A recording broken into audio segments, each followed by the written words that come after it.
Kaya hindi ko in-expect talaga na makakausap ka. Hindi, Kasi mabigat ang din kasi tagal talaga na sa eh. akin. Ang tagal na. Siguro alam ko pong gasgas na yung paghingi ng sorry, pero siguro ngayon ready naman ako. First time in the history to mga kabisyo na Three-way call mag-way tayo.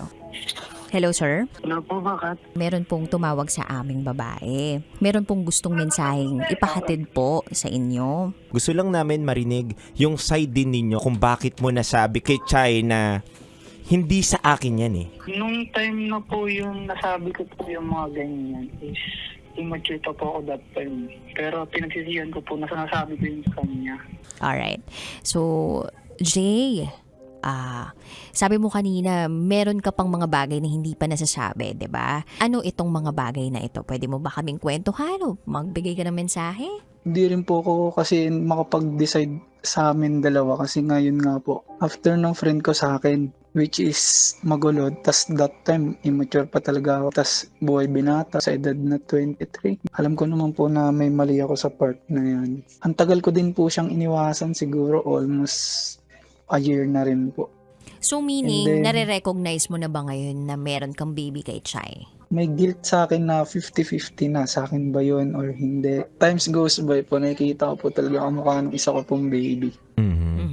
Okay. So now na parang, kasi kanina pa binabanggit sa atin ni Jay, tama, no? Na Opo, na-recognize mo. kahawig mo etong Opo, bata, kahawig ko po. ganyan. So parang masasabi mo na sa iyo yung bata. Chay, nasa kabilang linya ka pa rin ba? Pwede ba nating marinig ang boses ni Chay? Hello po. Ayan. So, ngayon na medyo nabigyan ni Jay, no, ng matinding eksplanasyon o ng kwento, 'di ba, yung mga naganap sa buhay niya kung bakit may mga bagay siyang hindi nagawa o nagawa in the past. Anong masasabi mo ron? Wala akong masay po, DJ Rocky. Wala akong masay. So, ngayon na sinasabi na ni Jay, Okay. baka may gusto kang sabihin talaga on a personal note kay Chay. Siguro alam ko pong gasgas na yung paghingi ng sorry, pero may mga consequences talaga na kailangan ko din harapin, which is siguro ngayon ready naman ako. Talagang nawalan lang talaga rin ako ng trabaho kaya natatakot din ako. Okay, sige. Wag na natin masyado pang balikan pa yung nakaraan, no? Eto na lang si Mama. Baka may mensahe ka naman dito kay Jay. As in yung kung kakausapin mo siya. Kaya hindi ko in-expect talaga na makakausap ka.